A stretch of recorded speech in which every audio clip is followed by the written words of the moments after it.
Okay, Robert, whenever you're ready, you can come out and join us with your camera and mic. Hello, everyone. Hi. Okay, thanks so much for joining us today. And whenever you're ready, I'll turn my camera off and you can take it away. Thanks so much. Good day, everyone, and let's get started with the presentation. So today we're going to talk about how ambient clinical intelligence is transforming the provider-patient experience. Exactly what does that mean? Ambient clinical intelligence is the ability to listen to the doctor-patient relationship or appointment or meeting without the physician having to touch the keyboard. It listens to the entire conversation and allows for the computer and the artificial intelligence to create that documentation in the cloud in real time, essentially putting forward for the physician the entire documentation touch the computer. How is that transforming the provider-patient experience? What that means is doctors are doing what they're meant to do, which is spend their time in front of the patients, not the computers. And number two is the patient has the full time of the physician while they're in the room for their appointment.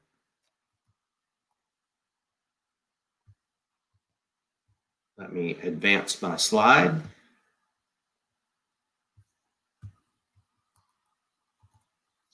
So the problem of technology now, as we've heard, is burnout. The physicians are spending so much of their time on administrative duties, clicking, documenting so much that they lose a lot of time in front of the patient. It's very taxing. It requires a lot of training. It can be damaging to a physician's well-being. It's not satisfactory to the doctor-patient relationship. And there may be more medical errors. You can't remember things. There's too much work and it leads to stress. And healthcare systems, because of this, are up against some incredible challenges. Getting the appropriate reimbursement because they need the correct documentation. Keeping physicians productive because, let's face it, when we shifted to the electronic health record, it does take more time to use it than it did before on paper. Physician burnout, which we discussed. Penalties that are ever present when you can't capture the correct quality and acuity of patients. Denials management, which is very time consuming and is a normal part of our business. We want to reduce that as much as possible. And the challenge of shrinking margins, even more so with COVID-19. So how do we use the voice as a new user interface? Well, many of us are using voice assistants now with our phones, with Echo, Google, Siri, you name it. 23% of the US already has some sort of smart speaker for something. And 600,000 physicians currently across the United States use some form of speech capture to capture the patient's story, particularly with radiologists, but many different specialties within medicine now. So the exam room of the future, this ambient clinical experience, what we call the Nuance Dragon Ambient Experience, or DAX, D-A-X, which is innovated by Nuance in partnership with Microsoft, is now here, and it's actually not the future, it's actually being used by several hundred physicians now and growing by leaps and bounds. And I'm going to show that to you right now. Actually, I'm going to show it to you in a minute. I want to explain a little bit about the ambient documentation. Is as we're speaking naturally, even here in this meeting, or as a physician speaks to a patient, a listening device takes that auditory feed, puts it in the DAX interface here in the cloud, and uses artificial intelligence to say which parts of this conversation go in the clinical note, and not just where. It's not just word for word. It's putting the right pieces in the right places. What goes in the history? What goes in the past medical history? What goes in the review of systems? What goes into the physical exam? And what goes into the assessment and plan for that patient. And it's, as I've stated, it's being done now with that level of accuracy. How does it work? A listening device, either an app on your phone or a wall-mounted listening device, which you see here on the left, listens and captures that encounter and that discussion. The artificial intelligence, as you can see, uses natural language processing to select out the critical elements of the conversation, put those into the artificial intelligence generated note. We do put it through a quality review and an artificial intelligence learning loop, and then within a little bit of time, provide it to the physician to review, sign off, and go immediately into the electronic health record. Now, let's see what this exam room of the future looks like. I'm going to share my video here momentarily.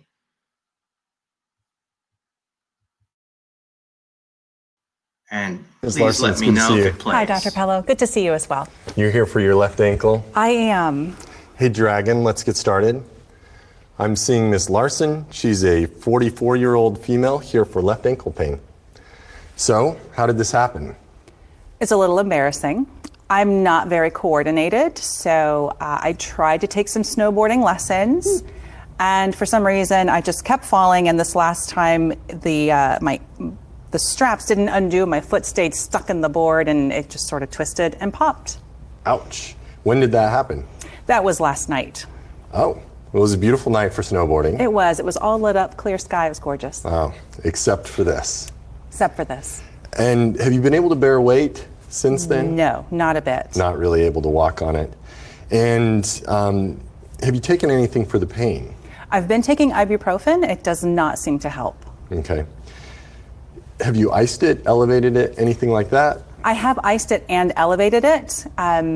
It seems to help a little bit, not much. Okay. What would you rate that pain, 0 to 10? Solid 9. Oh, really painful. Yeah. Okay. And do you have any medical problems you take medicines for? Yes, I have kidney stones. Okay. And do you just have to take something when those flare up? Just ibuprofen. Just ibuprofen. Okay. Let's go ahead and check your ankle out. So when I push on the outside of your ankle, very painful. Very, very tender. What about on the inside of your ankle? A little bit. Are you able to flex that foot up? No. Not at all. Okay.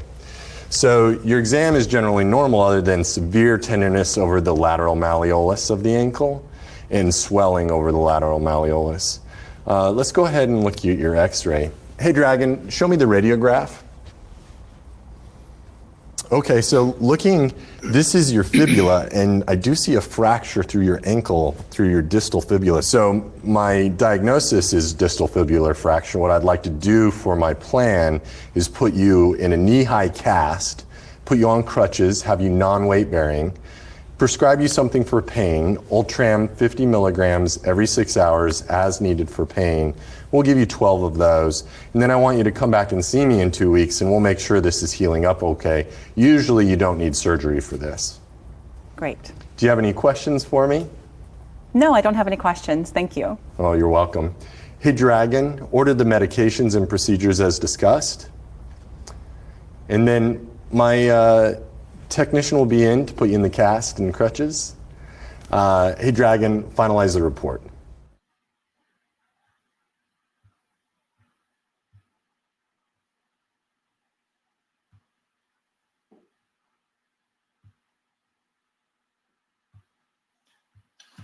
So I'm back. I hope you found that interesting. And as I said, that was a real demonstration with a real physician. That was a model patient. But that is exactly how we're doing ambient clinical intelligence through that platform. You can see here what we do is we capture the conversation through the two devices as discussed. We can look at things like scheduling data, complete that clinical documentation, place it directly into the EHR, either by the phone or by that wall-mounted device. We also can do it through telehealth. And the reason that's important is because with telehealth, what we're hearing from physicians is, I'm spending 15 minutes up to 45 minutes or more, depending on the type of visit. With the patient, I can't be on the computer typing at the same time, and I certainly can't remember everything after the discussion or the visit. Now with DAX and telehealth, you're spending the entire time facing directly with the patient on the computer, and the documentation is writing itself in the background. It simplifies the documentation. It's very accurate. It's automatic. You don't have to worry about summarizing or remembering everything. And better yet is there's no typing. I work with some orthopedic physicians who are literally going almost through their entire day without touching the computer. And then at 5 p.m., they go and sign off their notes and they're all done. No more 2 hours after clinic doing extra documentation or trying to catch up on charts. And they're fully codable and billable at that point. So the physicians are very happy and the patients are very happy. So with the secure mobile app, you simply launch DAX on it and it begins to listen. It securely captures that through a high trust environment, and it goes into the cloud, writes that documentation. As you can see here, it works with any of these video conferencing applications and any of these telehealth applications as well. We have many supported specialties. As you can see here, right now we're focused mainly on ambulatory care and specialty care. We're already doing orthopedics, ENT, ophthalmology, and those. And then further to the right are the other specialties that are going to continue to come out through this year and next year. And even more exciting, you see here in the lower left, we'll have acute care coming in 2022, which would be the ability to listen in, say, perhaps the emergency room or the operative suite to capture what's happening in the doctor's work. Ambient documentation, this standardized structured note tailored for each specialty, is so important. It's an industry-leading format that we're using. CMS understands that and accepts that H&P framework that we do. So there's built-in regulatory compliance. The billing accuracy is very high. Obviously, removing that burden of documentation, it's very scalable. And of course, it increases communication across physicians and other service providers because the notes are in the electronic health record real time. And now what's really exciting to talk about is this foundation for future capabilities. One of the things you saw in the video was the physician using what we call the virtual assistant, telling the computer what he wanted to order, what his plan was, medications, a cast, follow-up for physical therapy, adding things to the chart, for example, the problem list, so we can take with voice documented orders and put them actually into the electronic health record. Of course, we have extensive analyzable data that we can extract. We have a very powerful analytic data platform that pulls all of this data out and presents it forward in terms of dashboards. Sending real-time insights and feedback to the provider. What that means is we could listen to a conversation, look at data within the note as they're talking and say, hey, doctor, this patient may have sepsis, or this patient may have acute respiratory failure, or this patient has a documentation of diabetes, but do you want to say if it's type 1 or type 2?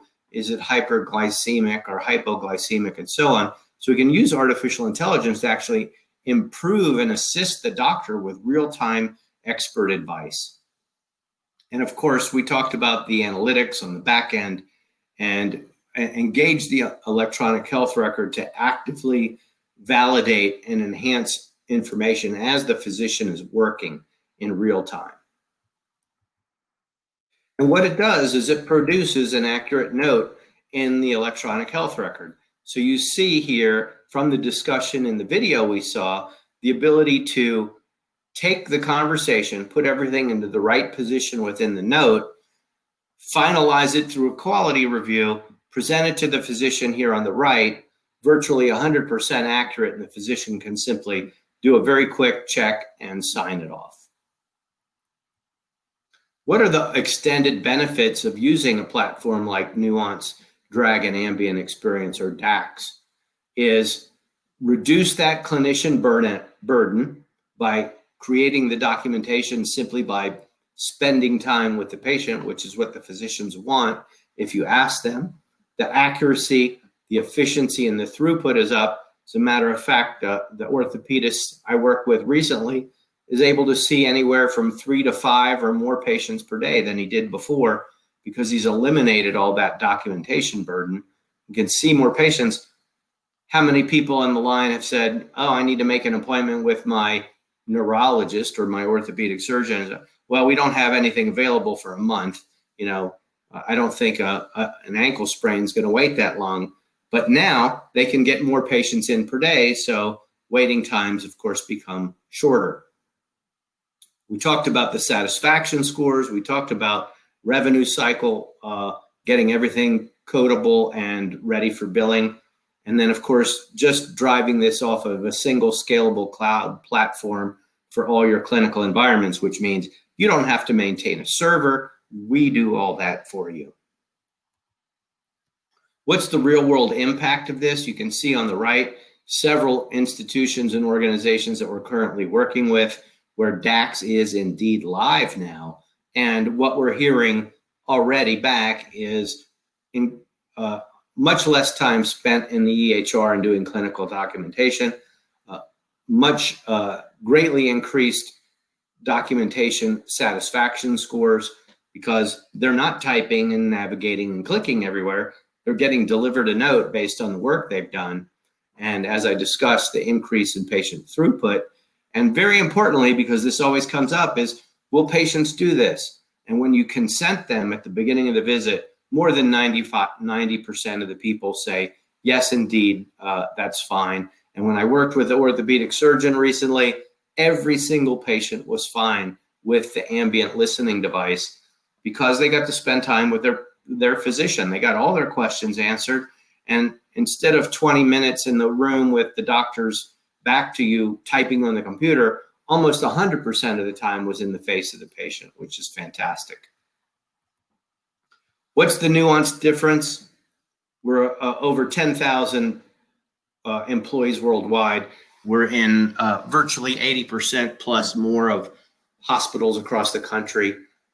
Over 600,000 people use Nuance every day. It's our expertise in healthcare over 20 or 30 years, our world-class leading artificial intelligence technology, and our deep integration with Epic. And we just announced a big press release with Cerner that we're able to do these things integrated directly into the EHR. So our partnership in technology, for example, with Microsoft, as I discussed, and with these EHR partnerships, will just continue to grow and improve the product as we move forward. So there's many questions here to consider, and I want to take questions from the audience in the 5 minutes remaining. So let me stop here. You can read this slide or you can ask questions that you may have.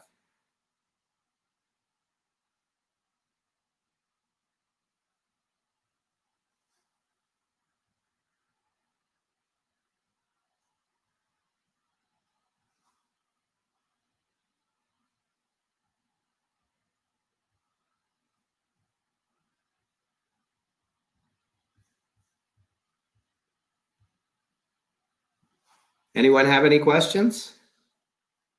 Are they in the chat maybe?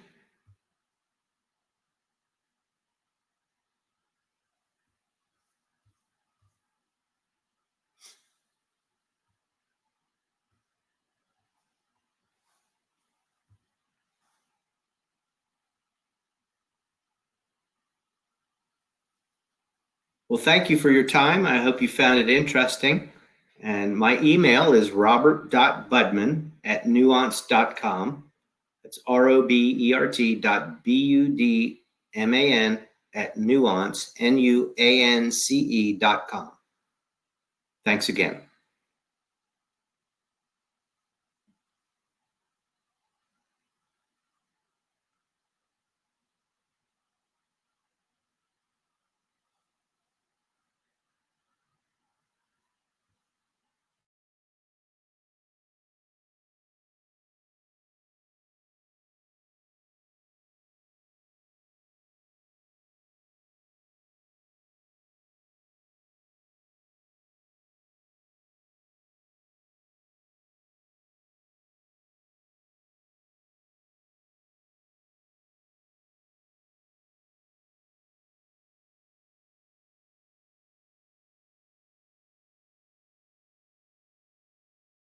See some questions now.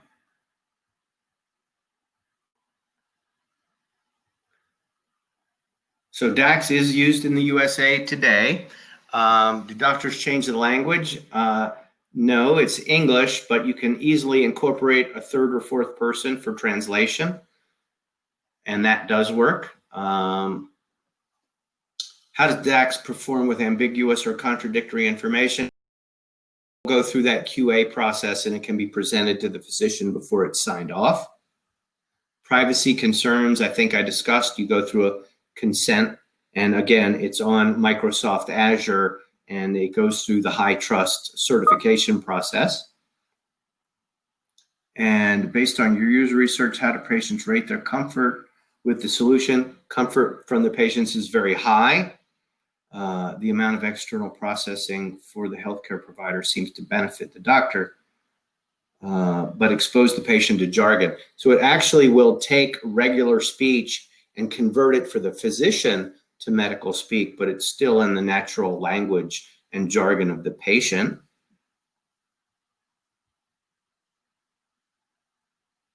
And let's see if there's anything else here.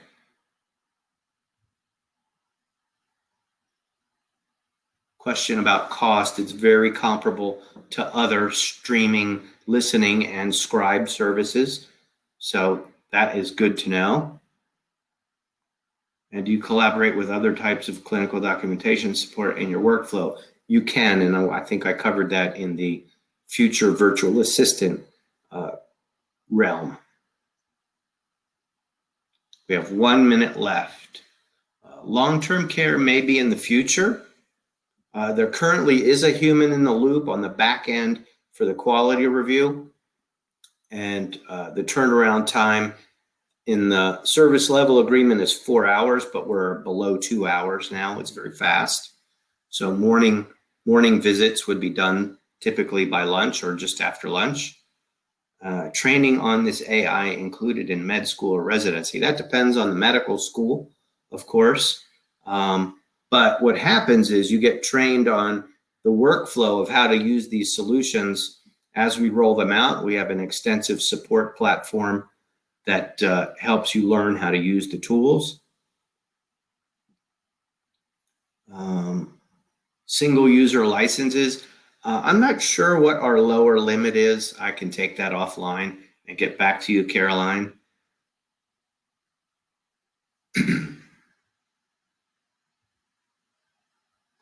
And is it available for other users than Epic? Yes, absolutely. We work with several different EHRs to integrate notes directly in through an interface once they're complete. Any other questions?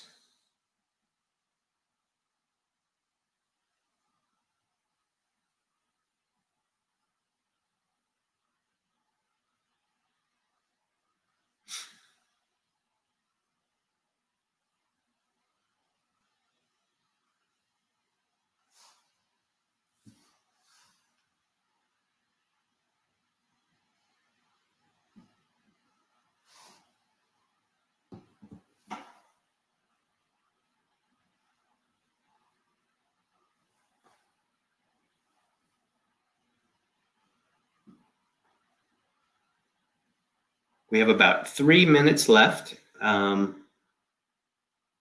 I don't see any other new questions.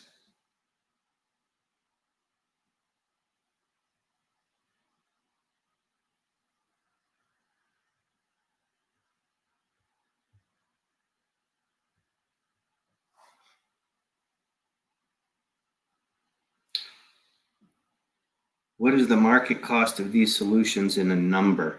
I don't know that information. I can get back to you, Daniel. As discussed previously, it's very competitive with current scribe contract costs.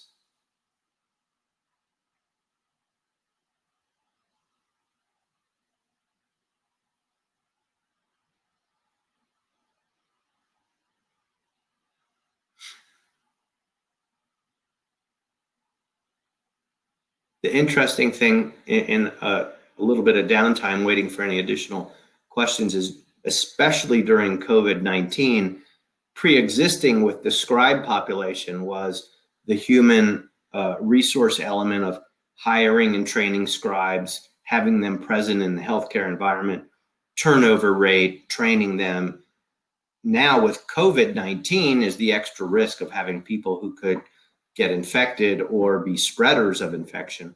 We're finding that scribe use has dropped way off, and obviously DAX as an ambient experience is a fantastic change or transformation, the ability to document without having the extra person in the room, and we've seen that.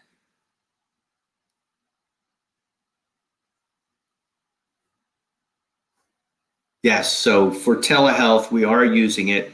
It's capable of listening to the conversation through the phone app as discussed. Again, if there is a third or fourth party, including a translator, we can also adjust for that. That's a question that comes up. But telehealth, we quickly pivoted and released the telehealth app very early in the COVID-19 pandemic, back around March or April. How do I anticipate telehealth operating once we're past the pandemic? I don't think the numbers will be as high as they were in the spring and through the summer, but with the changes that CMS has made and the president said that we would continue to support it, I think Congress supports that as well. The big question will the payment rates stay the same? I think they will, but telehealth with the restrictions that were removed has greatly advanced, and almost everybody that we speak with is doing incredible numbers of telehealth visits. One place did something quickly ramped up from 0 to about 6,000 a month, something to that effect. So we will continue to see telehealth.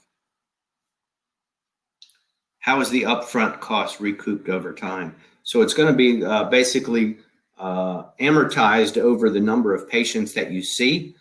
Again, very similar in cost to scribes, which is also a operational cost to organizations. This will be very similar.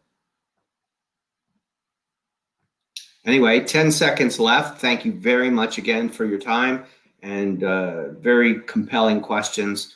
Enjoy the rest of your conference, and thanks again.